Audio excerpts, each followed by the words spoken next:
Hello all, welcome back. आज हम DBP 3.3 discuss करेंगे, that is based on the concept of equi potential surfaces. हमने बहुत details में इसको डिस्कस किया वीडियोस में, और आज बारी है कुछ क्वेश्चंस करने का।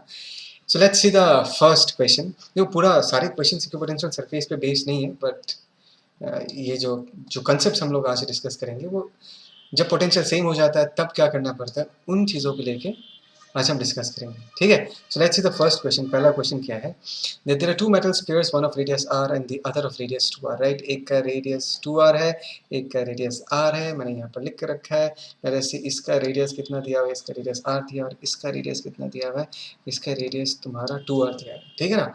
Both are the same charge densities, same surface charge densities, दोनों में सेम सरफेस चार्ज डेंसिटीज है, सिग्मा सिग्मा लिख के रखा है। They are brought in contact and separated, दोनों को कॉन्टैक्ट में लाया जाता है, फिर इन दोनों को अलग किया जाता है।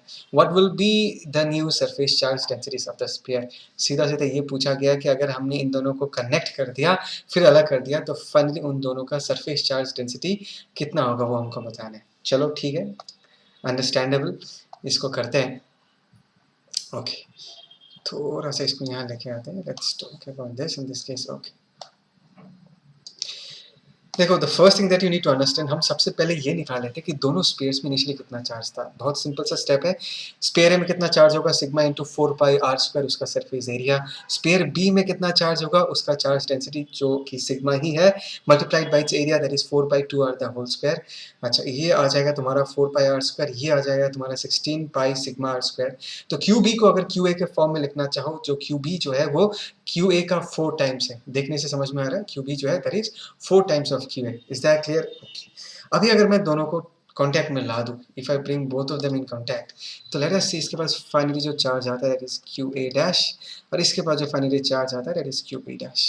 एक बात समझो कि अगर मैं दोनों को कॉन्टैक्ट में लेके आता हूँ तो दोनों को कॉन्टैक्ट में लाने के कारण फाइनली क्या होगा, there will be a potential difference and the charges will flow and the time will come when the potential will be same. उसके बाद से और चार्ज का डिस्ट्रीब्यूशन बंद हो जाएगा, और फाइनली जो चार्जेस पहले स्पेयर में है मैंने वो लिख के रखा क्यू ए डैश, और दूसरे स्पेयर में जो चार्जेस है that is Q B dash. But याद रखो, टोटल में Q A dash plus Q B dash will be exactly equal to the initial amount of charge that was present in both the spares taken together. That is qa dash plus qb dash is equal to qa plus qb, पहले वाला है, और हमने ये लिख के रखा qb is 4 times of qa, तो फाइनली कितना आ जाएगा 5 times of qa. Try to understand this, ठीक है ना। तो ये एक टर्म है, ये एक एक्सप्रेशन है जो हमको यूज़ करना पड़ेगा आगे जाके। अभी थोड़ा आगे बढ़ते हैं। फिर एक बात बताओ कि अगर हमने दोनों को कांटेक्ट में लाया तो डेफिनेटली दोनों का पोटेंशियल क्या हो जाएगा, डेफिनेटली दोनों का पोटेंशियल सेम हो जाएगा। तो मैंने यहाँ पर लिख के रखा है, after contact potential is what, same. दोनों का पोटेंशियल सेम हो जाएगा, तो हमने दोनों का पोटेंशियल सेम कर दिया। K Q A dash by R is equal to K Q B dash by 2r surface potential, और यहाँ से मुझे Q R Q B, Q dash A and Q dash B का जो रेशियो मिला that is 1:2। Is that clear? और मुझे पता है कि टोटल में कितना चार्ज है भाई, टोटल में तो इतना ही चार्ज है, 5 times of Q A. Is that clear? Okay, अभी अगर हमको फाइनली क्यू ए डैश और क्यू बी डैश निकालना है, मैंने तरीका सीखा था। रेशियो अगर ऐसा है, क्यू डैश ए निकालना है तो हमको क्या करना है, 1 divided by 1 plus 2, 1 divided by 1 plus 2 of the total charge, और टोटल चार्ज कितना है 5 times of Q A. Similarly Q dash B निकालना है तो 2 divided by 2 plus 1 of the total charge, that is 5 times of Q A. Is that clear? Okay, finally Q dash A को अगर मैं लिखूंगा, मुझे यहाँ पर सरफेस चार्ज डेंसिटी का रिलेशन पूछा है। तरह से जो new surface charge density, try to understand, पहले वाले स्पेयर में जो न्यू सरफेस चार्ज डेंसिटी है that is sigma A dash, और दूसरे वाले में जो न्यू सरफेस चार्ज डेंसिटी है that is sigma B dash. Is that clear? तो क्यू ए डैश को हम क्या लिख सकते हैं, सिग्मा डैश इंटू 4πr², और यहाँ पर 5/3। क्यू ए को हम क्या लिख सकते हैं, क्यू ए का पिछले वाला चार्ज, पहले स्पेयर में कितना चार्ज था, सिग्मा इंटू 4πr²। इसी तरीके से क्यू डैश बी को हम क्या लिख सकते हैं, Q dash sigma dash B into 4/2r the whole square, मतलब दूसरे स्पेयर का final charge after the redistribution. And यहाँ पर 10/3 क्यू ए की जगह फिर से हमने वो लिख दिया सिग्मा इंटू 4πr²। ठीक है, अगर हम इसको सिंप्लीफाई करेंगे, sigma dash A is 5/3 times of sigma and sigma dash B is 5/6 times of sigma. So this is the correct answer in this case. I hope so तुमको ये question समझ में आया। बहुत बेसिक कंसेप्ट हमने use किया। एक तो है कि पहले सिस्टम में जितना चार्ज था बाद में भी उतना ही चार्ज रहेगा। दोनों को कॉन्टैक्ट में लेके आए हो तो दोनों का पोटेंशियल क्या होगा, same, right, and charges will be distributed in the ratio 1:2 in this case. ठीक है, फिर आगे बढ़ते हैं अभी। Let us move on to the next question. अच्छा, ये जो नेक्स्ट क्वेश्चन है, देखते हैं इसको। इसमें बहुत सारा कैलकुलेशन है, तो मैं बस इसका अंदर जो बेसिक कंसेप्ट है उसको डिस्कस करूंगा, ताकि तुमको फील आए इस चीज़ को लेके। खास कुछ नहीं है इसमें, जस्ट कैलकुलेशन है। मैं सिर्फ तुमको समझाऊंगा कि इसको कैसे किया जाता है। देखो, there are two charges Q1 and Q2. There are two charges Q1 and Q2. Try to understand. दोनों charges हैं and they are placed at 0, 0, D and 0, 0, minus D. मतलब एक Z एक्सिस पे प्लस D पे located है और एक Z axis पे माइनस D पे लोकेटेड है। तो हमने X ऐसे बनाया, दिस इज Z। पहला चार्ज यहाँ पर है Q1, दूसरा चार्ज Q2 यहाँ पर है। ठीक है ना। Find the locus of the points where the potential is zero. मुझे ये पूछा गया कि कौन से मतलब लोकस मतलब it's basically a line which joins all the points which are having the zero potential, because यहाँ पर पोटेंशियल क्या पूछा है, यहाँ पर पोटेंशियल जीरो पूछा गया है। ठीक है, तो फाइन, मैंने एक रैंडम पॉइंट चूज कर लिया यहाँ पर। लेट्स से इसका कोऑर्डिनेट कितना है, XYZ। Q1 का यहाँ तक से यहाँ से इस ये जो पर्टिकुलर पॉइंट है, let's say this is X से कितना डिस्टेंस होगा, हमको पता है डिस्टेंस निकालने का फॉर्मूला √ओवर of x2 - x1 the whole square plus y2 - y1 the whole square plus z2 - z1 the whole square. Distance का फॉर्मूला हमने यूज किया और उससे ये एक्सप्रेशन मिलेगा। आई होप से तुमको दिखाई दे रहा है। एंड Q2 का डिस्टेंस अगर यहाँ से निकालेंगे, सेम फॉर्मूला अगर हम यूज़ करें तो ये वाला एक्सप्रेशन मिलेगा। ठीक है, दिस आर द डिस्टेंसेस। अगर हमको डिस्टेंस पता चल गया तो Q1 के लिए कितना पोटेंशियल होगा, KQ1 by distance, plus Q2 के लिए कितना पोटेंशियल होगा, KQ2 बाई डिस्टेंस। के को हमने हटा के रखा है और यहाँ पर ये पूछा गया है कि फाइनली पोटेंशियल क्या होना पड़ेगा, फाइनली पोटेंशियल को जीरो होना पड़ेगा। तो दोनों पोटेंशियल को चलो यहाँ पर तुम के लिख के रखो, जस्ट फॉर योर अंडरस्टैंडिंग। सो दोनों पोटेंशियल को ऐड करके हमको क्या मिल रहा है, जीरो मिल रहा है। ठीक है, उसके बाद से ये सीधा सीधा कैलकुलेशन है, इसमें खास कुछ नहीं है, जस्ट कैलकुलेट। फाइनली इन्होंने इस पर्टिकुलर एक्सप्रेशन में ऑन स्क्वायरिंग एंड सिंप्लीफाइंग ये काम तुमको करना है, इस एक्सप्रेशन में रिप्रेजेंट किया है। ठीक है ना। एंड यहाँ पर लिखा हुआ this is the equation of A sphere with a centre head. ये एक स्फीयर का इक्वेशन है और उसका सेंटर यहाँ पर दिया है। ठीक है, ये सिंपल सा है, तुमको बस ये समझना है, ये जो डिस्टेंस फॉर्मूला है वो यूज़ करना है और ये कैलकुलेशन एक बार देख लेना, बहुत आसान है। इसको लेकर ज़्यादा टाइम यहाँ देते नहीं है, आगे बढ़ते हैं।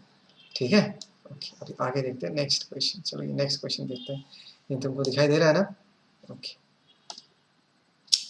क्वेश्चन क्या है देखो। क्वेश्चन ऐसा है that equipotentials at a great distance from a collection of charges whose total sum is not zero। भाई ये समझो, is not zero बोला है, whose total sum is not zero are approximately। देखो, एट ए ग्रेट डिस्टेंस अगर बोला गया है, मतलब अगर तुम्हारे पास एक कलेक्शन ऑफ चार्जेस, उससे अगर तुम बहुत दूर चले जाओगे, वेरी वेरी फार अवे, तो इतना दूर से तुमको सिर्फ एक पॉइंट चार्ज ही दिखाई देगा, बिकॉज वो पूरा ग्रुप इतना छोटा दिखाई देगा, इतना छोटा दिखाई देगा इतना दूर से, कि तुम उस ग्रुप ऑफ चार्जेस को पॉइंट चार्ज जैसा ट्रीट कर सकते हो।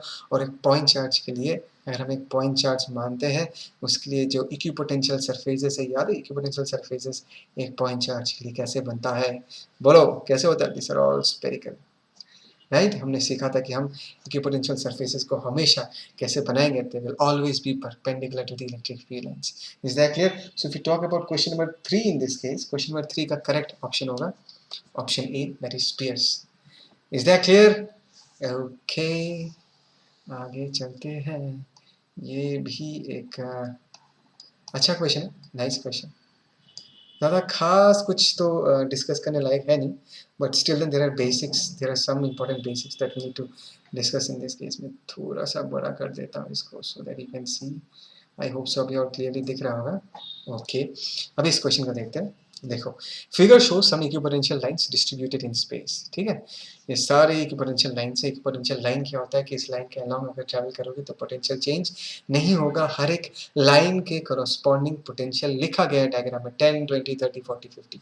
ए charged object, right, understand, A charged object is moved from point A to point B। Okay, point A से पॉइंट B की तरफ मूव किया गया है, तीनों केसेस में पॉइंट A से पॉइंट B की तरफ मूव किया गया है। And they are talking about work done.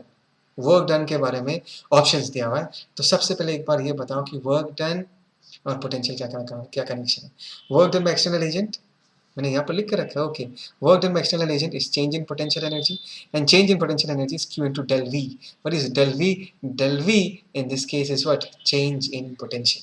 That means, as because we have moved from point A to point B, That means B is the final point, A is the initial point, so the change in potential in this case will be VB minus VA. ठीक है, तो हर एक scenario के लिए Q का value तो same ही होगा, तो VB माइनस VA को चेक कर लेते हैं. हर एक सिनेरियो मतलब डायग्राम 1, डायग्राम 2, डायग्राम 3, Q तो तीनों के लिए सेम होगा. वर्क डन का वैल्यू दैट मीन्स किस पे डिपेंड करता है, VB माइनस VA पे डिपेंड करता है. हम हर एक डायग्राम में VB माइनस VA निकालते हैं. देखो पहले डायग्राम में अगर VB माइनस VA निकालूं मतलब 40 माइनस 20, बोलो भाई 40 माइनस 20 कितना होता है, आता ही नहीं आता ये सब चीजें, 20 होता ही नहीं होता. ओके, यहाँ पर 20 मिल गया. सिमिलरली VB माइनस VA इस सेकंड वाले डायग्राम में करूंगा तो क्या मिलेगा, 40 माइनस 20, फिर से क्या आ जाएगा 20 भाई, फिर से 20 आ गया. मतलब दोनों केसेस में वर्क डन क्या होगा, सेम. और ये जो तीसरा केस है, we are moving from B to A, ध्यान से देखो ये 40 है भाई, ये भी 20 है. अरे यार ये तो एकदम सिंपल सा क्वेश्चन है. इन this case this is 40, this is 20, देखो 30 इसका है भाई, 30 इस प्लेन का है. एंड देखो ये 50 है, 40 है, ये वाला 30 है और ये वाला 20 है. कंफ्यूज मत होना. तो ए पॉइंट जहाँ पर है दैट इज 20 वोल्ट वाला इक्विपोटेंशियल लाइन. तो यहाँ पर भी अगर हम VB माइनस VA करेंगे तो हमको क्या मिलेगा, 20 वोल्ट ही मिलेगा. दैट मीन सीधा सीधा क्वेश्चन है, तीनों केसेस में VB माइनस VA क्या है, सेम है. So work done will be same in all the 3 cases. देखते हैं कौन सा option, option C, the work done is the same in figure 1, figure 2 and figure 3. एकदम सिंपल क्वेश्चन.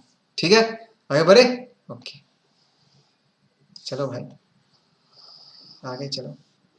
अच्छा लेकिन सॉरी थोड़ा सा नीचे हमको जाना पड़ेगा इन दिस केस. ये हो गया. Now let us see this is question number 5. देखते हैं, ये भी बहुत बेसिक क्वेश्चन है. अगर तुमने ढंग से सारा वीडियोस देखा है तो ये तो लॉलीपॉप है, एक बार में सॉल्व हो जाएगा. देखो, in the electric field of a point charge, try to understand. Point charge बोला है Q, यहाँ पर Q चार्ज है. A certain charge is carried from point A to B, C, A to B, okay, A to C, A to D and A to E. अच्छा जो भी है.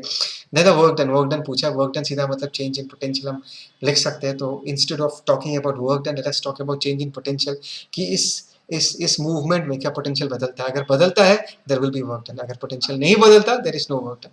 ठीक है ना. देखो पॉइंट Q को सेंटर में रखा गया और ये सर्कल बनाया गया है और सारा points A B C D E all are located on the circle, नहीं sorry sphere, all are located on the sphere. और मुझे ये पता है कि ये जो स्फीयर है this is an equipotential surface, ना कोई डाउट है इसमें, right? Because every point on the sphere is at the same distance from the charge. Every point on the sphere is at the same distance from the charge, which means कि हम इसको equipotential surface जैसा treat कर सकते हैं. इसका मतलब point A का पोटेंशियल, पॉइंट B का पोटेंशियल, पॉइंट C का पोटेंशियल, पॉइंट D का पोटेंशियल, पॉइंट E का पोटेंशियल क्या होगा, सबका पोटेंशियल सेम. चाहे तुम A to B जाओ, चाहे तुम A to C जाओ, चाहे तुम A to D जाओ, चाहे तुम D to E, A to E जाओ, चाहे तुम D to E जाओ, चाहे तुम C to D जाओ, चाहे तुम B to C जाओ. स्फीयर टू स्फीयर, स्फीयर के किसी पॉइंट से स्फीयर के दूसरे पॉइंट में जाओगे तो पोटेंशियल का कोई चेंज नहीं आएगा. सो work done is zero. Work done is zero for all the paths. So it is, in this case it is option C is 0 along all the paths AB, AC, AD and AE. एकदम simple सा question. ठीक है. Okay आगे चलते हैं. Let's move ahead. देखते हैं आगे कौन सा क्वेश्चन है. ये भी अच्छा सा क्वेश्चन है, इसको देखते हैं. चलो यहाँ रखता हूँ मैं अपने आप को, दिखाई दे रहा हो ना. Okay so let's see the question. In moving from A to B, try to understand. In moving from A to B, इसको समझो कि A टू B मतलब ये जो है दिस इज फाइनल लोकेशन. ठीक है ना, this is final location and ये जो A जो है दिस इज इनिशियल लोकेशन. ठीक है ना, A to B. Okay, along an electric field line, the electric field does this much joules of work. Try to understand. इतना काम किया है भाई इसने on an इलेक्ट्रॉन. अच्छा इलेक्ट्रॉन पे काम किया है, मतलब Q का वैल्यू इन दिस केस हमको क्या पुट करना है, -E पुट करना है. जब भी एक्सप्रेशंस यूज करोगे तो मैंने हमेशा सिखाया है कि चार्ज का वैल्यू हमेशा साइन के साथ ही पुट करना है. Is that clear. Q equal to -E put करना है. If phi1 and phi2 are the equipotential surface, ये कर्व सरफेस, ये कर्व सरफेस दिखाई दे रहा है. phi1 and phi2 are the equipotential surface, then the potential difference VC minus VA. VC minus VA potential difference पूछा गया है. But एक बात बताओ, C वाला पॉइंट and B वाला point, they are located at the same equipotential surface, so I can say VC will be equal to what, VB. हम इसको आराम से कह सकते हैं कि VC and VB का वैल्यू क्या होगा, सेम.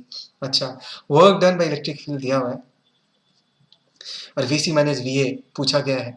तो वर्क डन और पोटेंशियल डिफरेंस के बीच का कनेक्शन क्या है. Work done by electric field is negative of change in potential energy minus del U होता है, जिसको हम ऐसे लिख सकते हैं minus Q into del V. Del V is change in potential, V final minus V initial, मतलब V B minus V A, V B minus V A लिख के रखा है। क्यू की जगह हमने क्या पुट किया, माइनस ई पुट किया, माइनस पहले से था, माइनस माइनस क्या हो गया प्लस ई, इसको भूलो मत। समझ में आया, वर्डन की जगह हमने वैल्यू पुट कर दिया एंड ई तो यहाँ पर ही रख दिया, V B minus V A. तो ट्राई टू अंडरस्टैंड ना, try to understand. So this is 6.4 into 10 to the power minus 19 and electron का चार्ज कितना होता है 1.6 into 10 to the power minus 19 coulomb. और यहाँ पर V B minus V A की जगह मैं V C minus V A भी लिख सकता हूँ, because V C and V B दोनों का वैल्यू क्या है, सेम। डर गए क्या, V C minus V A का वैल्यू क्या होगा, चलो देखते हैं। ये तो चला जाएगा एंड दिस इज 16, 4 जा 64, that means answer in this case is 4 volts. ये option B is the correct option. देखो कितना आसान आसान क्वेश्चन है। अच्छा एक बात बताओ, तुमको क्या लगता है सारे आसान क्वेश्चन हैं? देखो आसान तो I agree with this because तुमने पढ़ के रखा है, तुमको आसान लग रहा है, बट एक बात मानो, समझो, कितने सालों से पढ़ा रहा हूँ, एक्सपीरियंस से कह रहा हूँ कि ऐसे ही क्वेश्चंस आते हैं तुम्हारे जेई मेंस हो या एनडब्ल्यूटी में हो, एटलीस्ट 60 to 70% क्वेश्चंस ऐसे ही आएंगे। फिर भी बच्चे नहीं कर पाते बिकॉज उनका ना लाइन ऑफ थॉट क्लियर नहीं है। तुमको बहुत सारे क्वेश्चंस प्रैक्टिस करने हैं, थ्योरी को अच्छे से पढ़ना है, और छोटा क्वेश्चन हो बड़ा क्वेश्चन हो, इजी क्वेश्चन हो डिफिकल्ट क्वेश्चन हो, सेम सिंसियरिटी से करना है, सब कुछ याद रखना है, तब जाके स्कोर कर पाओगे। ठीक है ना, लेकिन सबसे इंपॉर्टेंट है बेसिक्स याद रखना, कंसेप्ट को अच्छे से याद रखना। इज दैट क्लियर, पक्का? ओके चलो आगे बढ़ते हैं, लेट्स मूव अहेड। ओके अभी ये नेक्स्ट क्वेश्चन नंबर 8 देखते हैं, ठीक है, जस्ट मिनट, एक मिनट। ओके क्वेश्चन नंबर 8 देखते हैं, बहुत सिंपल है। Electric lines of force are shown in the figure then the potential at the point P. एक बार सोचो तो, इलेक्ट्रिक लाइन्स ऑफ फोर्स दिया हुआ है and potential at the point P पूछा गया है। पोटेंशियल मतलब what is potential, amount of work done in bringing a plus 1 coulomb charge from infinity to that point। तो यहाँ से अगर तुम एक प्लस 1 coulomb चार्ज को इसके सरफेस तक लेके आओगे तो डेफिनेटली सरफेस तक पहुँचते पहुँचते उसका कुछ ना कुछ पोटेंशियल तो बन जाएगा। इज दैट क्लियर, बिकॉज इस पूरे रीजन में इलेक्ट्रिक फील्ड लाइन्स, और इलेक्ट्रिक फील्ड क्या करेगा, काम करेगा, सरफेस तक काम करेगा। लेकिन उसके बाद अगर तुम इस प्लस 1 coulomb चार्ज को लेकर फर्दर अगर अंदर जाओ, अंदर जाके मुझे पता है कि इलेक्ट्रिक फील्ड क्या हो जाएगा, जीरो, बिकॉज अंदर इलेक्ट्रिक फील्ड दिख नहीं रहा, तो सरफेस में जितना पोटेंशियल होगा अंदर भी वही पोटेंशियल होगा। Is that clear, then the potential at point P is zero, is not zero, it's not zero, may be zero also, नहीं हो सकता बिकॉज इलेक्ट्रिक फील्ड लाइन से तो कुछ ना कुछ तो काम हो चुका होगा अगर हम इन्फिनिटी से यहाँ तक लेके आएंगे। Is not defined, so the correct option is option B. Is that clear, okay हमने 8 देख लिया, नेक्स्ट हम देखते हैं क्वेश्चन नंबर 9। 9 देखते हैं, 9 क्या है, 9 okay this is a question based on purely diagrams, बस डायग्राम पे बेस्ड है, बहुत सिंपल है। देखो, two infinitely large charge plane having uniform surface charge densities plus sigma and minus sigma are, okay एक मिनट, चलो are placed along the xy plane and the yz plane respectively। मतलब यहाँ पर एक प्लस सिग्मा का plate है x के along and z के along कितना माइनस सिग्मा का प्लेट है। Then the nature of electric field lines पूछा गया है, what will be the nature of electric field lines. तो एक बात बताओ, यहाँ पर अगर मैं एक प्लस 1 कूलम चार्ज इमेजिन करूँ, ट्राई टू अंडरस्टैंड, ये वाला शीट क्या करेगा, उसको रिपेल करेगा, और ये वाला शीट क्या करेगा, उसको अट्रैक्ट करेगा। सो बेसिकली फोर्स का डायरेक्शन कुछ ऐसा होगा रिजल्टेंट। सिमिलरली अगर यहाँ पर प्लस 1 कॉलम चार्ज है तो ये शीट क्या करेगा, रिपेल करेगा, और ये शीट क्या करेगा, अट्रैक्ट करेगा, तो फोर्स का डायरेक्शन कुछ ऐसा हो जाएगा। यहाँ पर अगर ये पॉजिटिव है, ओके ये वाला फ्लैट प्लेट पॉजिटिव है तो रिपेल इधर करेगा, और ये वाला जो प्लेट है ये नेगेटिव, ये क्या करेगा, अट्रैक्ट करेगा, तो फोर्स इधर होगा, इसके कारण ऐसा होगा रिजल्टेंट का डायरेक्शन। और ये नेगेटिव वाला अट्रैक्ट करेगा और ये जो एक्स वाला शीट है वो उसको रिपेल करेगा इस तरफ, तो रिजल्टेंट कुछ ऐसा होगा। अभी देखो कौन से डायग्राम ये एरोस करेक्ट बैठता है। ये पहला वाला ये मैच हो गया, ये दूसरा वाला भी मैच हो गया, ये तीसरा वाला भी मैच हो गया, ये फोर्थ वाला भी मैच होगा, that means it is option C. ठीक है, ये सिंपली सिर्फ डायग्राम बना के देखना है, इसमें खास कुछ है नहीं, लेकिन फिर भी बच्चे गलत करके आते हैं। सिंपल है, समझ में आ गया ना? ओके चलो चले तो ओके, ये और एक हमारा नया क्वेश्चन है, ओके, लेट्स सी ये नया क्वेश्चन क्या है, that consider a uniform electric field in the Z direction. मैंने बढ़िया से एक पिक्चर बना के रखा है, X axis, Y axis, Z axis, सारे electric field line Z axis के अलॉन्ग है, ठीक है। The potential is constant in all the space, ये गलत है। पोटेंशियल हर जगह कांस्टेंट नहीं रह सकता, बिकॉज मुझे पता है कि अगर हम इलेक्ट्रिक फील्ड लाइंस के अलॉन्ग मूव करेंगे तो पोटेंशियल ड्रॉप करेगा, and we know that the electric field lines are along Z direction, that means any movement along Z will cause the potential to change. तो मैंने यहाँ पर लिख के रखा है, देखो, V will change on moving along Z direction. अगर जेड डायरेक्शन के अलॉन्ग मूव करेंगे तो वी डेफिनेटली चेंज होगा।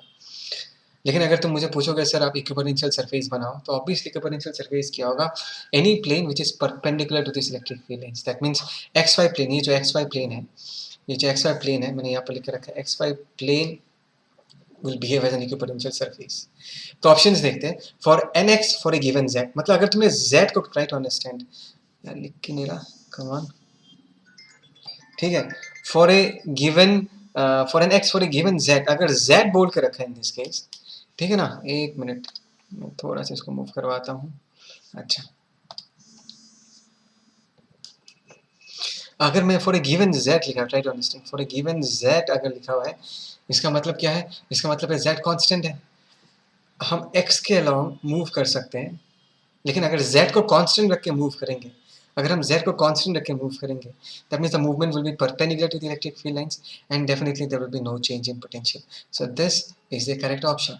इनको समझ में आ रहा है? Next, for any y for a given z, देखो फिर से फॉर ए गिवन z लिखा हुआ है, अगर गिवन z लिखा हुआ है ना, ट्राई टू अंडरस्टैंड, मतलब z अगर फिक्स्ड है तो पोटेंशियल कभी भी चेंज नहीं होगा, तो y के अलॉन्ग भी अगर हम मूव करते हैं लेकिन z फिक्स्ड है तो पोटेंशियल चेंज नहीं होगा, this also will be a correct option.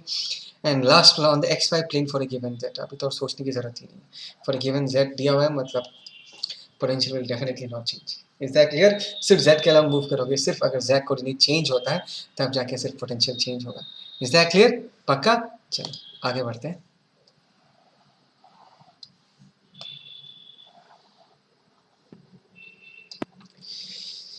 Okay, ये नेक्स्ट क्वेश्चन देखते हैं, ये भी अच्छा क्वेश्चन है, थोड़ा सा मैथ्स का आइडिया चाहिए होगा, continuous functions and discontinuous functions, लेकिन ठीक है मैं समझा दूंगा।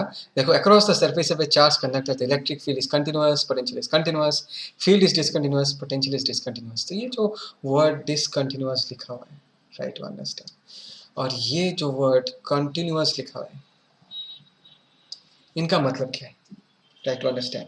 मैंने तुमको सिखाया था या तुमको पता भी हो सकता है, अगर ग्राफ में कोई ब्रेक नहीं है then we say that the graph is continuous, अगर ग्राफ में कोई ब्रेक है तो हम उसको हम बोलते हैं डिसकंटिन्यूअस।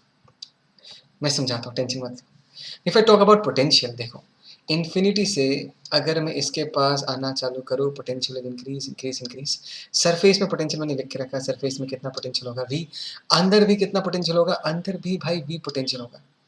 दैट मीन्स सरफेस से अगर अंदर के तरफ जाओगे, if you move from the surface inside the sphere, the change in potential, or in other words v remains the same, that means constant रहता है v का वैल्यू, चेंज नहीं होता। Is that clear? तो ऐसे सिनेरियो को हम बोलेंगे the potential is changing, the potential का जो फंक्शन है वो actually that's a continuous function. मैं और एक एग्जांपल देता हूँ, let us talk about electric field. देखो सरफेस में इलेक्ट्रिक फील्ड कितना है, सरफेस में इलेक्ट्रिक फील्ड है E equal to K Q by R square. Is that clear? And surface में इलेक्ट्रिक फील्ड के क्यू बाई आर स्क्वायर है, और सरफेस को क्रॉस करके अगर हम थोड़ा भी अंदर घुसते हैं, फटाक से इलेक्ट्रिक फील्ड क्या हो जाता है, जीरो हो जाता है। याद है हमने ग्राफ बनाया था इलेक्ट्रिक फील्ड का, चलो एक मिनट में ग्राफ बना के दिखाता हूँ, electric field versus X graph अगर हमने बनाया है, that is R equal to zero and R equal to capital R. R equal to capital R क्या रिप्रेजेंट करता है, सरफेस। यहाँ से यहाँ तक कोई फील्ड नहीं होता, सडनली यहाँ पर फील्ड प्रोड्यूस हो जाता है, और सरफेस पे कितना फील्ड हो जाता है, that is K capital Q by R square. उसके बाद तो फील्ड ऐसा वेरी करता है, याद है। और इस रीजन में फील्ड कैसा होता है, इस रीजन में फील्ड ऐसा होता है, जीरो होता है। एंड फटक से देखो इस रीजन में देखो ग्राफ टूटा हुआ है, कुछ फील आ रहा है मैं क्या कह रहा हूँ, इस रीजन में ग्राफ टूटा हुआ है, सडनली जंप आ जाता है ग्राफ में, तो ऐसे ग्राफ को हम डिसकंटिन्यूअस बोलते हैं, तो जो कि इलेक्ट्रिक फील्ड के साथ हो रहा है। के क्यू बाई आर स्क्वायर है, झटके में फील्ड कितना हो गया, जीरो हो गया, तो इलेक्ट्रिक फील्ड को हम क्या मानेंगे, इलेक्ट्रिक फील्ड को हम डिसकंटिन्यूअस मानेंगे, ठीक है ना। तो field is discontinuous, this is the correct option. 12 देखते हैं, okay, and potential is continuous, this is the correct option. Is that clear? समझ में आया? Okay okay, this is a very basic theoretical question, इसको लेके डिस्कस करते हैं। देखो ऐसा है कि mark the correct statements. Correct statement क्या है? A given conducting sphere can be charge to any extent, ये गलत है। लीकिंग ऑफ चार्जेस पढ़ाया था ना, लीकिंग ऑफ चार्जेस, चार्ज कब लीक करना चालू करेगा?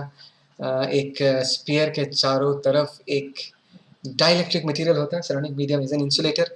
अभी अगर तुम उस पर्टिकुलर कंडक्टिंग स्फीयर में चार्ज बढ़ाते जाओगे, बाहर का इलेक्ट्रिक फील्ड स्ट्रांग होते जाएगा और एक टाइम के बाद वो अपने आसपास के मीडियम को आयोनाइज कर देगा, तो बेसिकली उसको कंडक्टर में कन्वर्ट कर देगा। उसके बाद अगर तुम कंडक्टर में चार्ज दोगे, वो हमेशा मीडियम में लीक हो जाएगा। तो obviously there is a limit to which charge can be stored in a conductor.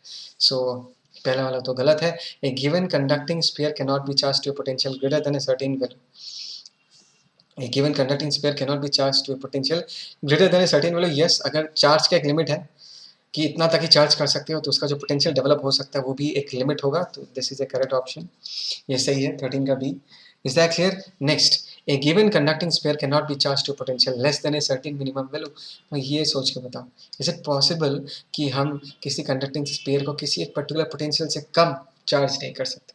खुद सोच के देखो यार, एक स्पेयर में तो मिनिमम चार्ज कितना दे सकते? एक इलेक्ट्रॉन ही दे सकते। एक इलेक्ट्रॉन के प्रेजेंस के कारण जितना पोटेंशियल हो सकता है, या कुछ भी चार्ज ना दो। तो इन दिस केस मिनिमम, अगर तुम कोई charge okay, let's keep it simple. मैं ये कहना चाहता हूँ कि अगर तुम्हारे पास कोई कंडक्टिंग स्पेयर, अगर तुम चार्ज दोगे, you can give a positive charge, minimum कितना दे सकते हो? ई दे सकते हो। या तुम नेगेटिव चार्ज देना चाहोगे तो मिनिमम कितना दे सकते हो? माइनस ई दे सकते हो। सो if you talk about the magnitude of potential, so the minimum potential that a conducting sphere can attain is because of the presence of A charge of the value E, right? मतलब ई के कारण जितना potential आएगा, उससे कम potential नहीं आ सकता।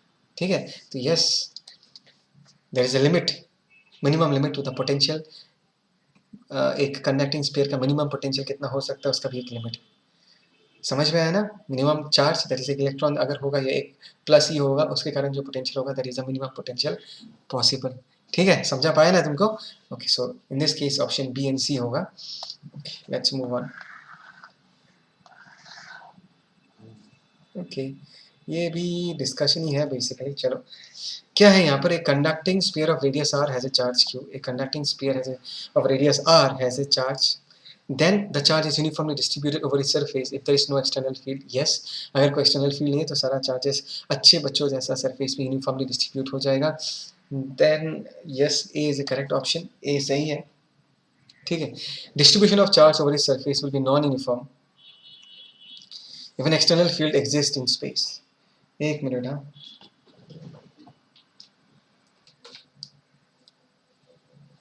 Okay, next ये देखते हैं option B, the distribution of charge over इस surface will be non uniform if an external field exist in the space. Obviously अगर एक्सटर्नल फील्ड प्रेजेंट है, सोचिए एक्सटर्नल फील्ड प्रेजेंट है, तो यहाँ पर वो नेगेटिव चार्जेस को बुला लेगा, यहाँ पर पॉजिटिव चार्जेस आ जाएगा। सो डेफिनेटली चार्ज का जो डिस्ट्रीब्यूशन है वो यूनिफॉर्म नहीं रहेगा, वो नॉन यूनिफॉर्म हो जाएगा। सो this is also correct option. मैं एक्चुअली क्या देख रहा था मैं बताता हूँ, जो ऑप्शन यहाँ पर ए एंड डी दिया हुआ है, बट बी ऑप्शन भी करेक्ट है। This is also correct option. तो ये अपनी डीपीपी में करेक्ट कर लेना।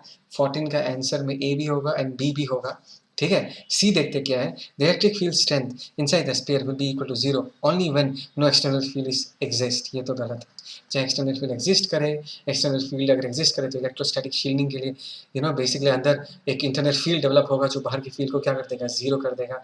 अगर एक्सटर्नल फील्ड प्रेजेंट भी ना हो, अगर चार्जेस प्रेजेंट हो, सारे चार्जेस सरफेस पे चले जाएंगे और सरफेस इलेक्ट्रिक फील्ड चालू होगा, लेकिन अंदर फील्ड हमेशा क्या होगा? जीरो होगा। Electric field in conductor is always zero what ever be the situation. Is that clear? Last option देखते हैं, potential at every point on the sphere must be the same. Yes, हमको पता है कि अंदर इलेक्ट्रिक फील्ड हमेशा zero होता है और अंदर का जो वॉल्यूम है that is an equipotential volume. हमने बहुत डिस्कस किया इसको लेके। It is an equipotential volume and surface में भी वही पोटेंशियल होता है। अगर अंदर पोटेंशियल वी है, सरफेस भी पोटेंशियल है। Potential at every point on the sphere या off the sphere must be same. That is also correct. Is that clear? और ये जो कंडक्टर का सरफेस है वो भी एक इक्वी पोटेंशियल सरफेस ही है। कंडक्टर का जो अंदर का वॉल्यूम है that is also an equipotential volume. ठीक है, ओके। सो इसका करेक्ट आंसर होगा ए, बी एंड डी। आगे चलते हैं, लेट्स मूव फॉरवर्ड। ये छोटा सा प्यारा सा डिस्कशन है, ट्रू एंड फॉल्स स्टेटमेंट है 15, 16, 17, 18, ये बताना है कौन सा सही है कौन सा गलत है। चलो देखते हैं। Consider two conducting spheres of radius r1 and r2। अच्छा इमेजिन कर लो दो स्पेयर्स, एक का रेडियस r1 है दूसरे का रेडियस r2 है, r1 का वैल्यू r2 से ज़्यादा है। Okay, if the two are at the same potential, ध्यान रखना रे भाई, दोनों का पोटेंशियल क्या बोला है, same. The larger sphere has more charge than the smaller sphere, ये भी इंपॉर्टेंट है। Then the charge density of the smaller sphere मतलब भाई टू वाला जो स्पीयर है वो स्मॉलर स्पीयर है, is more than that of the larger one, मतलब ये पूछ रहा है कि ये बताओ कि sigma 2 is more than sigma 1 होगा या नहीं होगा। This has to be found out, मुझे ये पूछा गया है, ठीक है। अच्छा फाइन, एज बिकॉज दोनों को सेम पोटेंशियल में रखा गया है तो दोनों के पोटेंशियल को हम इक्वेट कर सकते हैं। K Q one by R one is equal to K Q two by R two, K मर जाएगा, क्यू वन की जगह हम चार्ज डेंसिटी लिख देते हैं sigma one into 4 pi R one square, Q two की जगह sigma two 4 pi R two square. ध्यान से देखो आर वन स्क्वायर को मार देगा, आर टू स्क्वायर को मार देगा, 4 पाई चला जाएगा, तो बचा क्या, sigma one by sigma two is equal to R two by R one.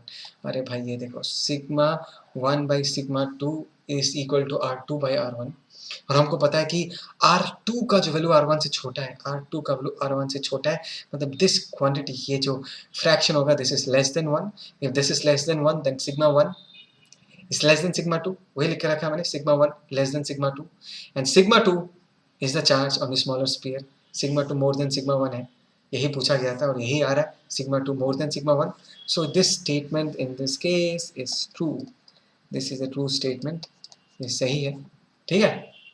आगे बढ़ते हैं। Free electrons travel to the region of higher potential to lower potential. देखो ये जो स्टेटमेंट है ये इतना इंपॉर्टेंट स्टेटमेंट है क्योंकि हम इस चीज़ को लेकर इतना कम डिस्कस करते हैं। हम हमेशा यही कहते हैं कि charges always move from a region of higher potential to lower potential, but this is a wrong statement. Charges नहीं, positive charges always move from a region of higher potential to lower potential, because देखो अगर electric field lines ऐसा है, मैंने हमेशा तुमको ये सिखाया कि electric field lines they always start from higher potential and they will always end on a lower potential. So if this is the electric field lines, अगर इस जगह पर तुम किसी पॉजिटिव चार्ज को छोड़ोगे तो वो किधर जाएगा, वो इधर जाएगा, that means from higher potential to lower potential. लेकिन अगर तुम इसी जगह पे अगर एक नेगेटिव चार्ज को छोड़ोगे, नेगेटिव चार्ज पे इलेक्ट्रिक फील्ड के ऑपोजिट डायरेक्शन में फोर्स लगता है तो नेगेटिव चार्ज उल्टा जाना चालू करेगा। तो अगर मुझे पोटेंशियल के टर्म्स में बताना है, ये region was at a higher potential, this region was at a lower potential, in this case the negative charges are basically moving from a region of lower potential to higher potential.